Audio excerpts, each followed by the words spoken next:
Azterketako hirugarren ariketan, agertzen dira hiru zatiki arrazionalizatzeko. Lehenengoan daukagu erro karratu bakar bat izendatzenea. Nahiz da haken bat agertu barruan, eta orduan batzuk pentsatu, kenketa agertzen denez, batuketarekin bidertu bere izango dugu. Ez. Batuketa erro barruan dagonez, kenketa erro barruan dagonez, ez da lanik egiten. Hemen bakarrik egin behar da, bidertu erroa desagertarazteko behar dugunarekin, eta hori da bere buruaz. Kasu honetan erro karratu denez, berbi eginez desagertzen da erroa. Eta goian, akerratu enken bat bidertu behar denez erroarekin parentesia zipinu behar dugu. Behian, geratzen da haken bat. Eta gero behatu behar dugu, ea goikoarekin simplifikatzeko aukera dagoen. Akarratuken bat, gogoratu, dara haken bat, bideragei bat.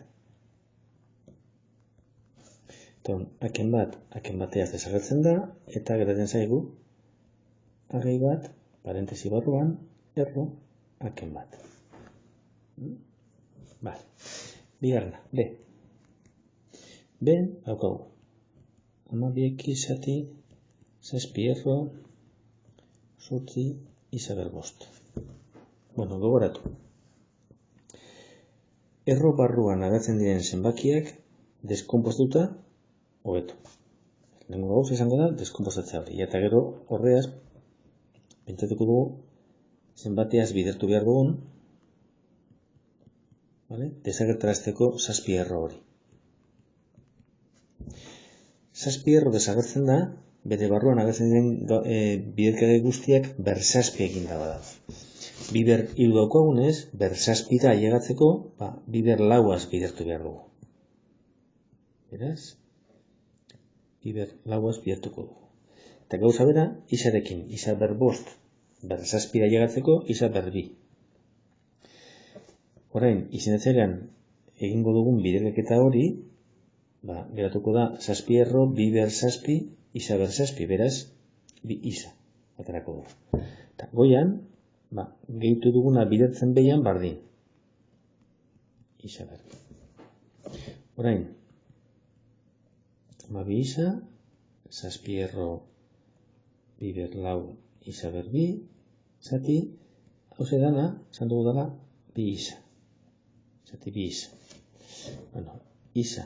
Isarekin ezagertzen da, eta biaz 6 geratzen da.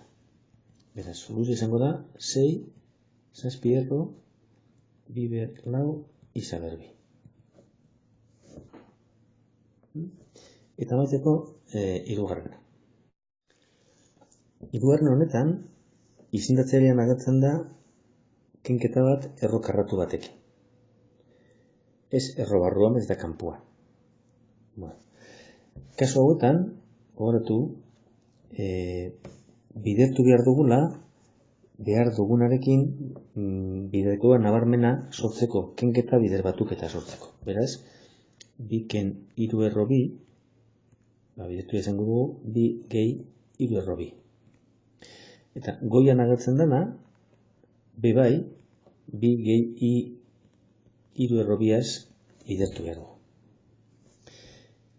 Izatzen agertzen dana, gogoratu beti dela. Lehenengoa berbi, ken bigarna berbi. Bi berbi eta 3 erro 2 berbi. Eta goian, printzipioz ez dugu egin gondinuko biderkaketa. Egiten dugunean, egingo dugu hau honeaz bidertu, eta gero hau honeaz bidertu. Izendatzailean geratuko da.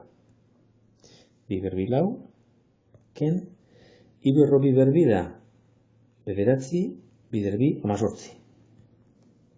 Oda, geratuko da, minus 14.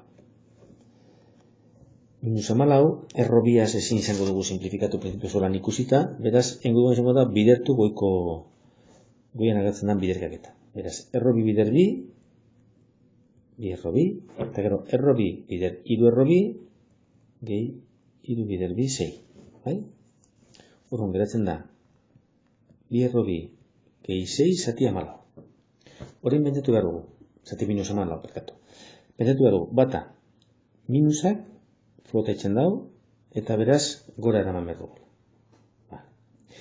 Eta, goian, aldu batara, zenbakiren bat bidikai komuna? Kasunetan, bi aldu batara.